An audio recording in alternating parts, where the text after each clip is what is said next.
הוא הראשון לציון, רבי יצחק יוסף, מחבר הספרים, אוצרות ילקוט יוסף. Bonjour à tous, alors Bezrat Hashem, aujourd'hui on va faire un préambule sur les 39 Melachot de Shabbat. Comme vous le savez, on a 39 Melachot, 39 interdits de travaux pendant Shabbat, dont on les apprend. Il y a écrit comme ça dans le verset Vayakel Moshe et Koladat ben Israël vayomer alehem Ele adevarim asher tziva Adonai la'asot otam sheshet yamim ta'ase melacha uvayom hashevi lachem kodesh Shabbat Shabbaton l'Adonai. Ici, dans ce verset, on apprend justement que la Moshe Rabbeinu nous convoque et nous dit, il nous insigne, attention, pendant 6 jours vous travaillerez, mais le 7e jour, ce sera le jour de Shabbat. Et là, ce verset-là, ces deux versets sont directement juxtaposés aux Melachot évoqués justement dans la Torah, les Melachot qui étaient réalisés pour la construction du Mishkan. Alors justement, je vais rebondir directement dessus. Il semblerait qu'il existe une discussion entre le Talmud de Babylone, le Talmud Bavli, et le Talmud Yerushalmi. Il y a deux traités, le Talmud Bavli que l'on connaît tous, et le Talmud Yerushalmi un peu moins étudié, mais aussi très très important dans la halacha. Eh bien, il semblerait qu'il y aurait une distinction halachique entre ces deux Talmuds. Je m'explique. Selon le Talmud Bavli, je vais vous donner deux preuves, il semblerait que l'on apprend les 39 travaux interdits de Shabbat, des travaux qui étaient réalisés à la construction et à la mise en place du Mishkan, comme rapporté par la Torah. Alors que selon le Yerushalmi, il semblerait que les travaux que l'on apprend justement du Mishkan, c'est celles qui étaient de manière quotidienne, les travaux sacerdotaux au Mishkan, comme les corbanotes, etc., etc. Alors vous allez me dire, c'est quoi la différence? À quoi ça sert de savoir qu'il y a une différence entre le Talmud Bavli et le Talmud Yerushalmi? Eh bien, vous allez voir, Bezrat Hashem, au fur et à mesure des cours que l'on verra sur les lois de Shabbat, on verra qu'effectivement, cette distinction qu'il y a entre le Talmud Bavli et le Talmud Yerushalmi nous donnera une indication différente au niveau de la halacha. Par exemple, cuire dans un micro-ondes, est-ce vraiment un interdit de la Torah? Évidemment, c'est un interdit de toute évidence, mais est-ce vraiment un interdit de la Torah? Y avait-il cela au temps du Mishkan? Non. Alors ça va être intéressant de comprendre d'où on apprend ces sources-là. Et le départ de cette distinction halachique et de cette interrogation par rapport à toutes ces questions-là, c'est justement cette distinction halachique qu'il y a entre le Talmud Bavli et le Talmud Yerushalmi. Alors, comme je vous l'ai dit, je vais vous donner Bezrat Hashem deux preuves nous indiquant que le Talmud Bavli vient plus pencher la balance de dire que l'on apprend les 39 interdits, les 39 travaux de Shabbat, les 39 interdits de Shabbat, de la construction et la mise en place du Mishkan, comme il y avait dans le désert, etc. Il y a écrit comme ça, dans le traité Shabbat 73a. Il y a écrit comme ça, toutes les lois, tous les 39 Melachot, ils sont énumérés dans la Mishnah. Et la Gemara, dans le traité Shabbat 74b, rapporte là-bas que un des travaux interdits, comme rapporté par la Mishnah, c'est au fait. C'est quoi au fait? C'est au four. D'accord? En français. Au fait, c'est dire quoi? C'est dire cuire au four. Et de là, on apprend, comme ça nous apprend la Gemara dans le traité Shabbat, on apprend de là l'interdit de cuire pendant Shabbat. Alors ce qui est intéressant, c'est pourquoi la Mishnah vient, quand elle va énumérer donc tous ces 39 Melachot de Shabbat, ne nous dit pas directement l'interdit de bichoul, l'interdit de cuire pendant Shabbat. Tout simplement parce que la afiya, la cuisson au four, c'était celle qui était réalisée lors de la construction du Mishkan.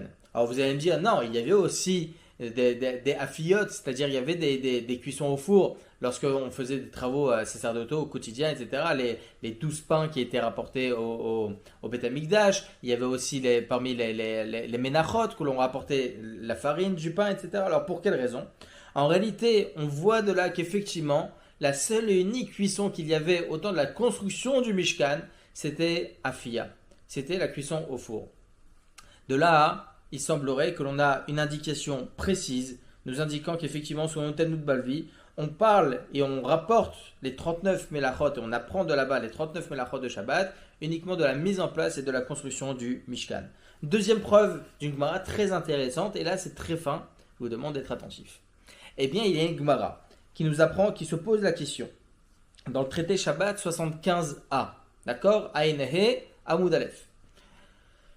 Il y a une marloquette là-bas, une discussion entre Rav et Shmuel. Il y a parmi les 39 Melachot de Shabbat, les 39 travaux interdits de Shabbat, nous avons Hashochet. C'est quoi Hashochet? faire faire justement la shechita, d'accord?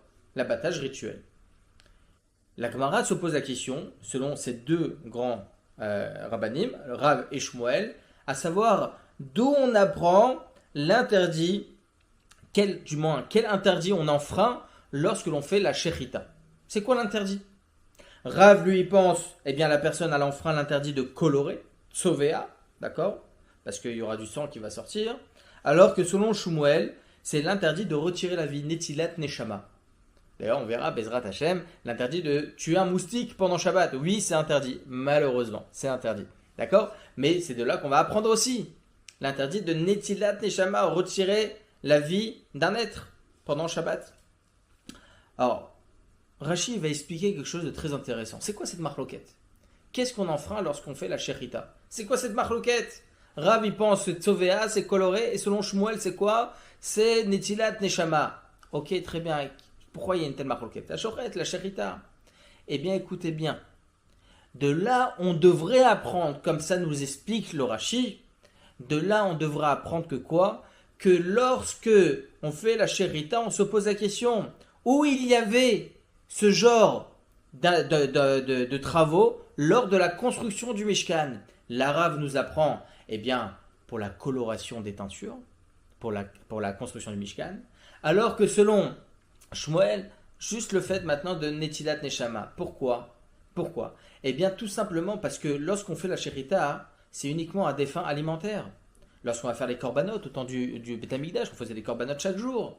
D'accord? Eh bien, il y a la shechita, tout simplement. Alors, c'est quoi cette question, Rav et Shmuel?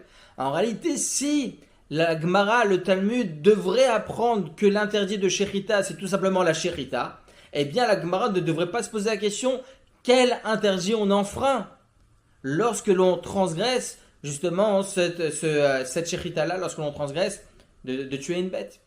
Parce qu'il y avait ça au temps du Mishkan. La shechita, on la faisait au Mishkan chaque jour pour le korbanot, etc., etc. De là, on apprend que si la Gemara s'interroge à savoir quel interdit la personne enfreint lorsqu'elle réalise la shechita, de là, on devra apprendre effectivement que la Gemara s'insurge et se pose la shechita. Là, c'est quoi l'interdit de shechita? On l'a pas vu ça pour la construction du Mishkan. La Rav nous apprend si, on l'a vu la shechita lorsqu'on tuait une bête pour prendre le sang et faire la teinture des différentes teintures. D'accord? Alors que selon Shmuel, non. Le fait est maintenant que tu vas tuer une bête, on voit que à l'avant du Mishkan, c'est-à-dire pour la construction du Mishkan, tu n'avais pas besoin de faire la shechita pour les teintures. D'accord? Donc le fait que je fais une shechita, juste c'est l'interdit de tuer une bête, justement, c'était pour les teintures, etc. etc. Mais Netilat Neshama, retirer la Neshama, retirer la vie d'un être. Voilà deux preuves nous indiquant que selon le Talmud Bavli, on comprend bien qu'on apprend les 39 interdits de Shabbat en réalité des 39 melachot qui étaient réalisés pour la construction et la mise en place du Mishkan. Le Yerushalmi, il n'est pas du tout d'accord. Le Yerushalmi, il a une preuve nette, précise, rapportant là-bas justement un verset au sujet de la famille de Kehat, qui étaient eux préposés justement à rapporter tous les objets sacrés au Mishkan, d'accord? Lorsqu'il devait faire tous les services sacerdotaux de manière quotidienne, il devait rapporter toutes les choses au Mishkan. De là-bas, nous apprenons l'interdit de transporter dans un endroit public. Eh bien, le Yerushalmi nous apprend de là qu'effectivement, tout ce que l'on apprend du Mishkan, on les apprend des travaux sacerdotaux, des travaux quotidiens qu'il y avait au temps du Mishkan et pas lors de la construction du Mishkan. Alors voilà une première indication, à savoir d'où on apprend ces 39 melachot, et vous allez voir, comme je vous l'ai dit au tout début du cours, qu'il y aura effectivement des conséquences halakhiques très intéressantes sur ce sujet, d'où on apprend l'interdit de cuire dans un micro-ondes. Y avait-il cela au temps du Mishkan? D'où on apprend l'interdit de cuire par exemple sur une pierre volcanique? Y avait-il cela au temps du Mishkan? Eh bien, Bezrat Hashem, au fur et à mesure des cours, nous allons préciser, donner encore plus et beaucoup plus de finesse sur ce développement halakhique que l'on vient de faire. Je vous souhaite à tous Chazak ve'ematz, des bonnes nouvelles pour tout le Ham Israël, et chez Niske Bekaro Mamash, la Geoula Shelema, Amen ve'Amen.